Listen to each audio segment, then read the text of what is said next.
In American society, money is a taboo topic. We're taught at a young age it's improper to talk about it, but we're also bombarded with messages about the power and importance of money in our everyday lives. And by not talking about it, we miss out on the skills and lessons we need to effectively understand and financially plan. That changes today. Welcome to Money Tales. Hosted by Sandy Brager and Cami Doder, Money Tales brings more than 35 years of combined professional experience in personal finance to demystify money and demonstrate what it's like to speak openly about personal financial matters. Join us each episode as they interview modern-day movers and shakers about how money decisions intertwine with their daily lives in order to give you better insight into productive financial conversations.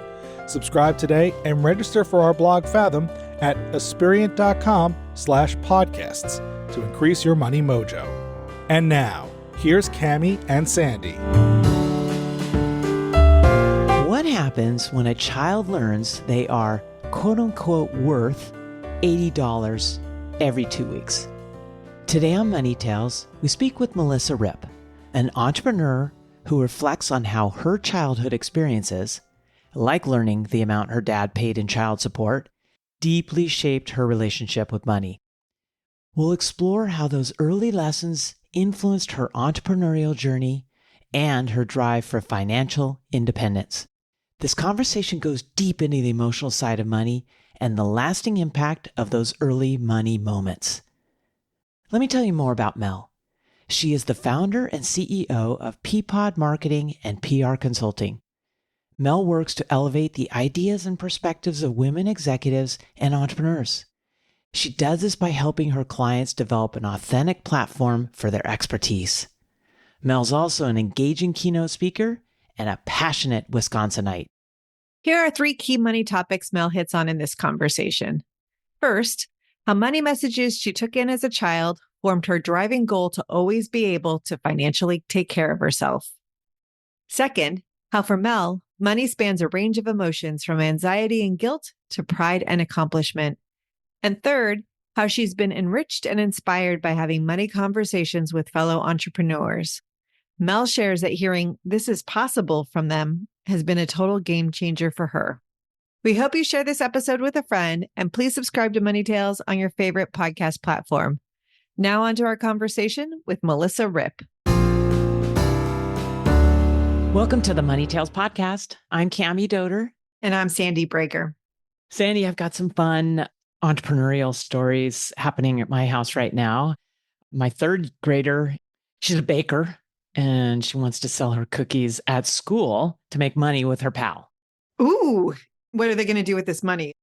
I actually think the incentive is that by baking the cookies, we get to have a lot of sweets. And I think the incentive is more around the sugar and the consumption.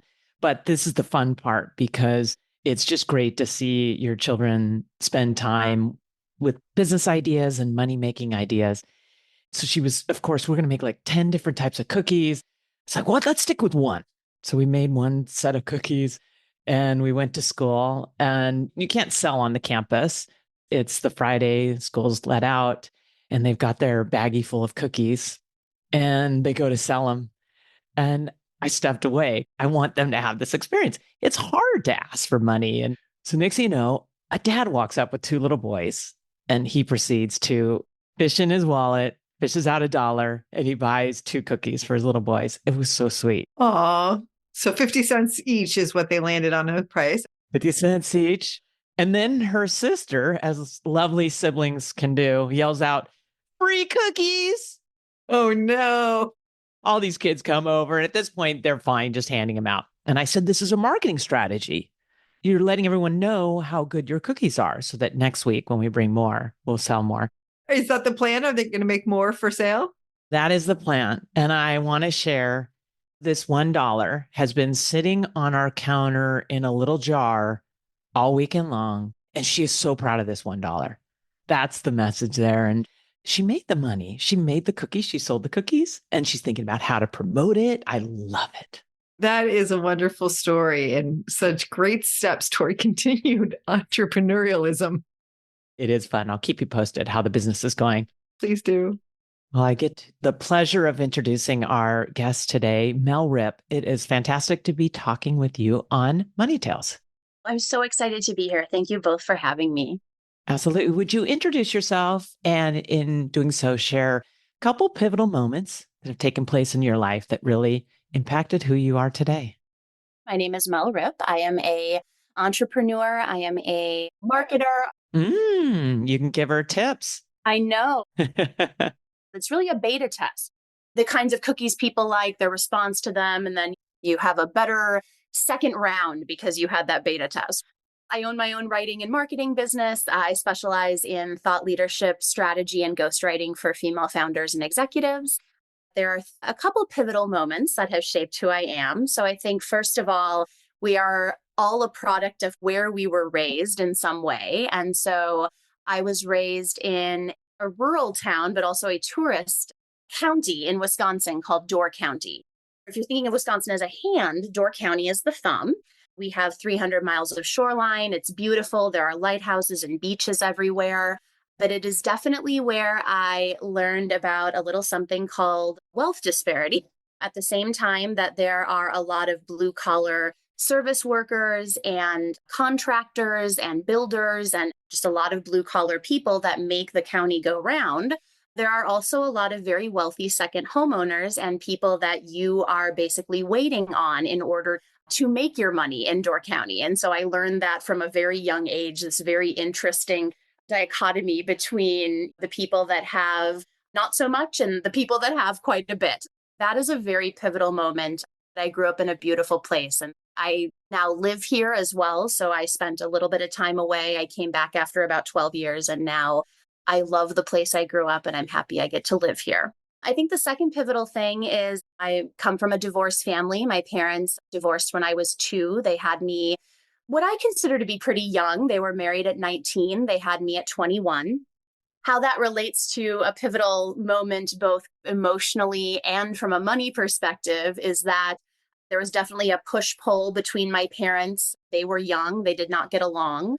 But it's also where I learned that having kids is expensive and there's a little thing called child support and that has a price. And it was when I learned in a very weird way that you were paying for your children in a way that my other friends were not dealing with. And I'd say the third thing is that even when I was a kid, I considered myself a little dorky and a little nerdy in the best possible way. And so I learned from an early age that I wasn't really meant for the corporate world. Growing up in Door County, we didn't have a lot of corporations or large companies. And so I went into the nonprofit sector because that was what I learned here in Door County. It was one of the only full-time jobs you could get with benefits was being in the nonprofit sector.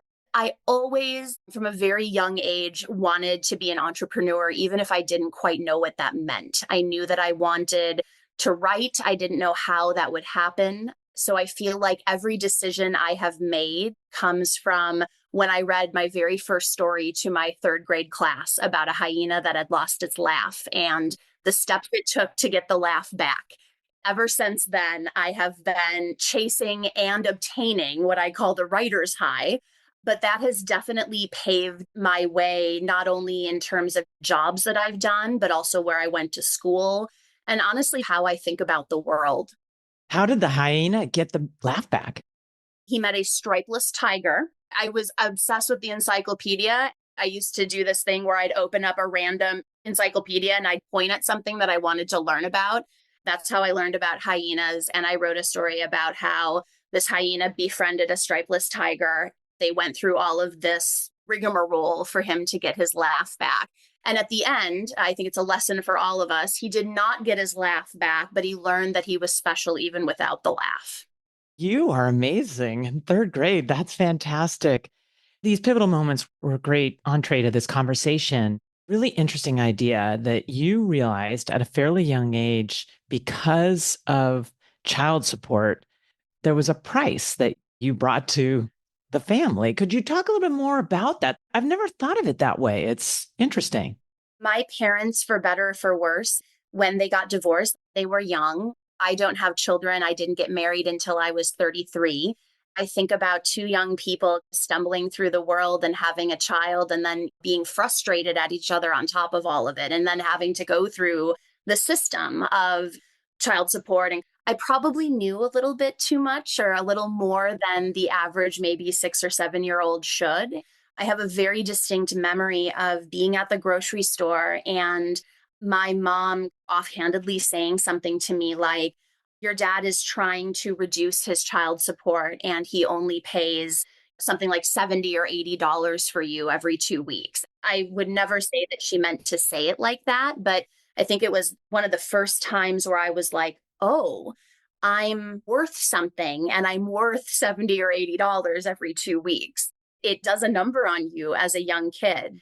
And I think that my relationship has always been a little fraught with my dad. And I wouldn't pretend that that's how it started, but I was a fairly self aware kid from an early age. And so I think I thought to myself, oh, okay, so my dad pays my mom this money because that's the going rate for him wanting to see me, not really thinking that it was for me to have clothes and food and be able to play baseball in the summer and all of that stuff. And the fact that whatever he was paying wasn't enough, I knew that part. And so I think that was also a little disconcerting. Why would my dad want to pay less? What does that mean? I think I just really internalized that as a kid. That's a big thing to hear and to internalize. At any point in time while you were growing up or even as an adult, did you have a conversation with your mom and or your father about that? I did. And my mom and I always like to say we grew up together. And I think that there's a both negative and positive connotation with that. She's my best friend, but we also know everything the other person has said until the end of time. And I remember asking her about that actually a couple of years ago because my parents do have a decent relationship now. I remember saying to her, I think I just felt at that time there was some sort of price on me and it never seemed to be enough. That didn't make any sense. And she's like, I think that I was young and just didn't know how to process or talk about it in a way that made sense to you. I knew how to process and talk about it in a way that made sense for me.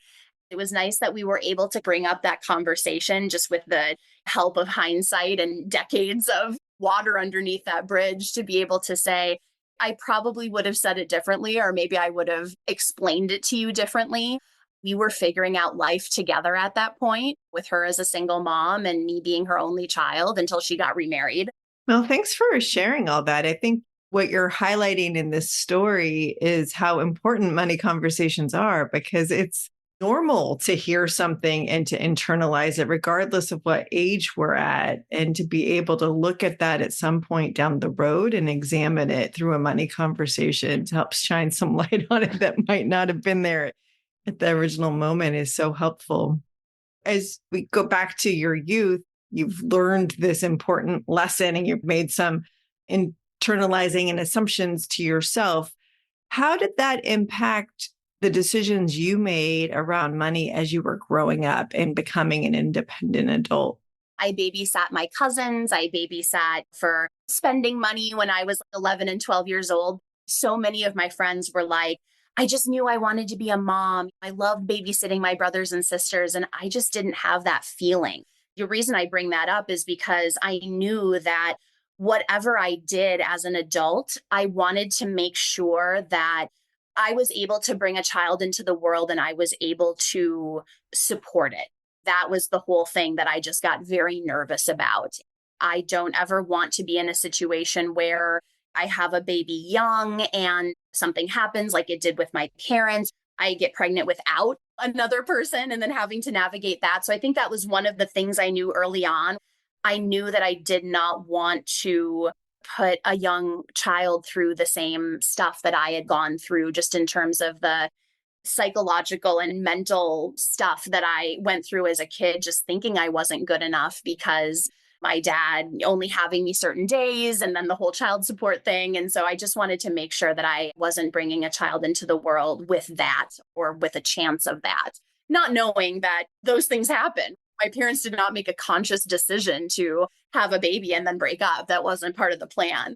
And my mom never really said it to me, but it was very much a thing where through her actions after the divorce and into her marriage with my stepdad, she very much modeled for me, Melissa, take care of yourself. Do not think that someone is going to take care of you. Things can happen.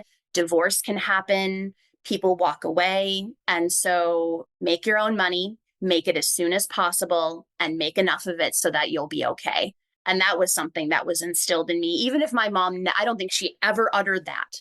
It was definitely something that I felt strongly about. And so I started working at 13. I had 2 jobs by the time I was 16. I've always had a second job, and I've always had a side hustle from probably the time I was 16 to the time I was 38 when I started Peapod more full time. This used to be my side hustle, so I'm not going to do another side hustle anymore.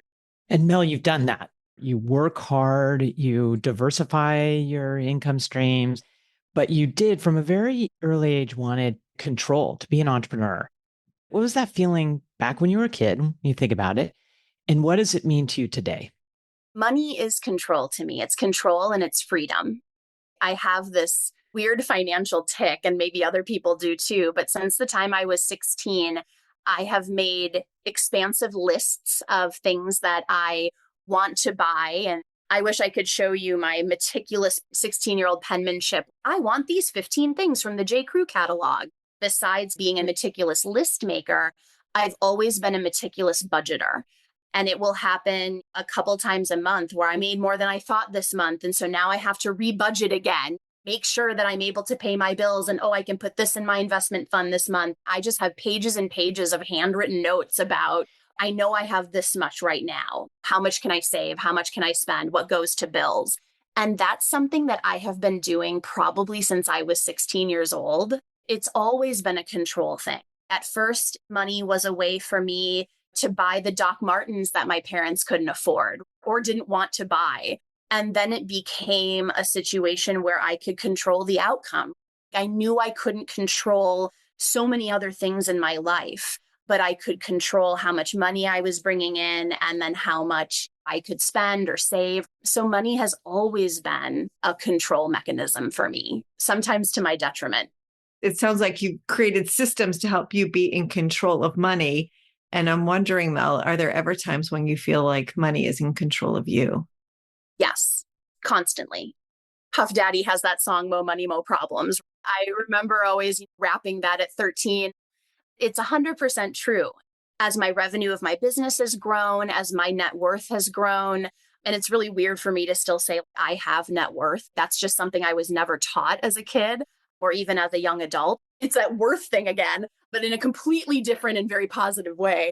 One of the things that I have really wrestled with in being so meticulous, I think I get down on myself a little bit because even through all this meticulousness, I love buying vinyl records. I love shopping. What gave me this sense of control when I was a kid, I remember my first job, I was making like $24,000 a year. I couldn't afford fancy clothes, but I could afford a $30 Christian Dior mascara.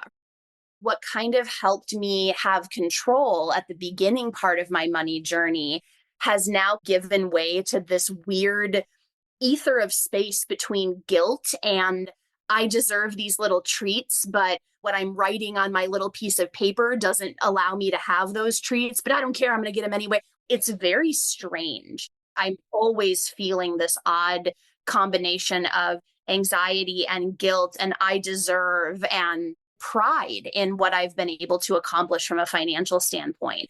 There's so many things wrapped up into one. Oh, it's a natural tension from your youth and what you were taught and exposed to where you are today. What are your money conversations like with your husband with this tension feeling between pride? I loved hearing pride, but also fear and control. I've had Peapod for, I think, 2 decades, but it was only 6 years ago that I decided to go full time. It had always been a side hustle when I was doing my nonprofit work. The first year, I remember every month going to Zach and saying, I don't know how I'm going to do this. I don't have any money coming in. I have a lot of people having conversations with me. And my husband was the person who told me that I should go out on my own. And I balked at it for years and years. And he finally was like, Mel, you can do this. We'll be okay. We call it the hills and valleys conversation because it felt like every month or every couple weeks, I was just panicking with him and just being like, oh, I don't think we should take this vacation. I don't think we should go to this restaurant. I can't buy any more yellow legal pads because I just don't know where my money is coming from.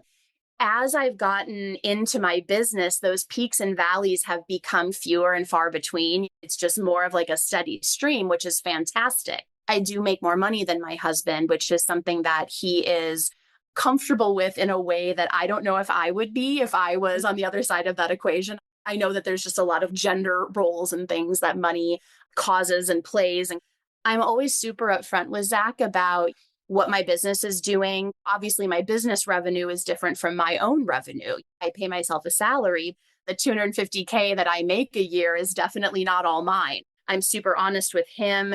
He is very honest with me. It took us a while to get there. I always remember getting married and my mom saying, if you can't talk about money, you're going to have some problems. We did have some problems those first couple years, but now we're at the point where I feel comfortable enough with what I'm making. He feels solid in his job. We have this understanding of I pay more money in terms of bills and things. And so it's so good. And I'm always embarrassed to admit this. And then people are like, why? We have separate accounts. We have separate checking accounts. We have separate savings accounts. We have separate investment accounts because it's what works for us. I don't know why. I don't know how. I just know that when I have my own account and he does too, it's that little bit of control that makes us feel better. And it doesn't mean that we're not telling each other what's going on. We just have our own separate accounts. And I used to feel really bad about that. And now I'm just like, this is what works. Every family is different. That is so correct, Mel. Every family is different. There are no rules on how to do money. And it's great that you and Zach have found a system that really works for the two of you. And it's great that you've been on this amazing money journey. And it sounds like you've been on that journey just through your own life experiences and figuring things out for yourself of what works, what doesn't work, not really relying on professional coaches or advisors. Is that correct? It was until a couple years ago. I was thinking about this because I think everybody just has like those pivotal moments where they're like, oh, I need to start getting serious about things. And for me, part of that was I was 40 years old before I bought my first house. So I'm 43 now. So we bought a house because we couldn't find anywhere to rent. It's a very interesting real estate market here in Door County, just with second homeowners and Airbnb stuff is very rampant here. But the other pivotal moment was when I think I turned 40 and I just was like, Mel, no one is going to come save you. You are the hero of your own money story. We're in a situation where Social Security is going to probably look very different by the time I retire, if we have it at all. Like, I don't know. Yes, my parents have a home, but they live very modestly. And so I'm not going to have a big inheritance. Neither is Zach. And I think I just started to feel like, wow, I really need some help. I have been working with a financial advisor over the past year. For the past 2 years, I was investing through Ellevest, which was just a low bar way for me to just put some money away and start playing around with investments. We talk all the time about having conversations with our spouses and having conversations with our parents. And I wish that my friends and I could have more conversations about money. How are you investing? What makes sense for you? We don't talk about that stuff. We talk about everything else. I talk about perimenopause with my friends.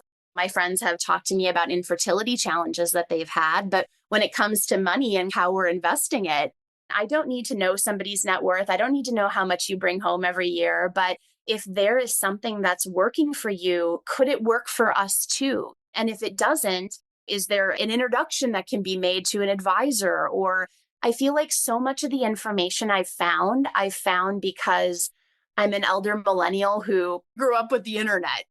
After this conversation, I want to challenge you and all of our listeners to go have a money conversation with a friend. Just try it. Maybe it'll be easier than you think just because it hasn't happened. Maybe it's just because no one's given it much thought. I think you're right. One of the things I have noticed is my fellow entrepreneur friends, we are starting to get more open and honest about the amount of money that we're making and what our expenses are, what our professional development budgets look like, what are we doing in terms of income streams. Talk about leaning into discomfort. Sometimes I just throw my number out. It's not that I'm boasting. I want people to know that it's okay to talk about that stuff. But I remember saying that number to a friend, and I just remembered it was like I had hurt someone in front of her or I had kicked a cat. I just felt so awful. And I was like, why do I feel awful? I did not have anything handed to me. Everything that I've made myself. And even if I did have it handed to me, whatever. Describe what these conversations have done for you and your business. There are professional development opportunities that you take because you're like, ooh, I'm going to make more money. And then there are the development opportunities you take because you know you're going to be up-leveled with a completely different group of people that you've never talked to before. And one of the things I did in 2021 is I was struggling between getting over this hump. I was like making $110,000 and I was like, I want to do more. I know I can do more. I actually joined a 12-week cohort program called Indie Collective. The first question we were asked is, when it comes to living, loving, and lifestyle, what's most important to you? When we were done answering that question, the next question was, by the end of next year, how much money do you want to make? And I remember putting down $250,000 and erasing it just like furiously and being like, oh my God, no, 130, 140. And then the first person that talked, they were like, I want to make $750,000 by next year. And I was like, okay. And this woman was different than me. She was a solopreneur, but she wanted to expand her team and she was going to hire contractors. I just felt like my brain had opened up and somebody had just put this big thought in it. And the thought was, you can do more and it's cool to do more. Growing up where I grew up, there was always this weird push-pull of wanting what the wealthy homeowners had, the wealthy second homeowners and the tourists that would come up, and then being so defiant about it. That won't be me, and I'm not going to make that much money. And it was almost like you were proud of it. And I understand being proud of being blue collar and contributing to the workforce in a certain way. But I just remember thinking, why are we so mad at people for having money? That's what Indie Collective, and also then just having really open conversations with other entrepreneurs, it's helped me understand that there is a lot to go around. I have a lot of mantras on my wall here. And one of the things is I have so many options. And I think that when we talk about money, I get so focused on, okay, well, I know I have this much. And if I don't make anything else until the end of the year, I'll be okay. And it's only been in the past year or two that I've been able to be like, no, there's 5 more months of the year. I'm totally going to make this much and more. Having those kinds of people in your corner, you may not ever do any work for them. You may not partner with them, but just having those people there to say this is possible has just been such a game changer for me. These sound like fantastic money conversations. Tell us, what's your next money conversation going to be and who's it going to be with? I would love to talk to a couple of friends. I also really want to talk with my mom. My mom and my stepdad, they are 13 years apart. And so Richard is in his late 70s and my mom, Kathy, is in her mid 60s. And we haven't really had a conversation around, do you feel comfortable in the event that Richard unexpectedly passes sooner than expected? Do you feel okay? How are you wanting me to help? What is your estate planning situation? My mom lives 4 minutes away from me. We go grocery shopping every week, which is just a wonderful thing. We talk about the local gossip and we talk about what we're going to make for dinner that week, but we never talk about this kind of stuff. So I just want to make sure that my mom feels that she can enjoy however long she has. What a beautiful next money conversation, multiple conversations you're going to have with your mom. You are an amazing model of productive money conversations. Mel, would you tell our listeners where's the best place for them to find you? You can always find me on my website, which is workwithpeapod.com. I'm also Melissa Ripp on LinkedIn. Excellent. This has been such a beautiful, deep conversation, fun and funny too. Thank you for sharing your insights with us. Thank you for having me. It's been very therapeutic to talk about it with just two people who get it, who have heard many stories. It's always good to know that you're not alone wherever you are. Thanks for listening to the Money Tales podcast. If you've enjoyed this episode, share it with someone you think would benefit from listening. And leave us a review on your favorite podcasting platform. Your ratings and reviews help more people find our podcast. If you're inspired to gain clarity and peace of mind about financial matters, don't hesitate to reach out to our team at Aspiriant. Go to aspiriant.com/start a dialogue. Or you can email Sandy and me at podcasts@aspiriant.com. See you next time.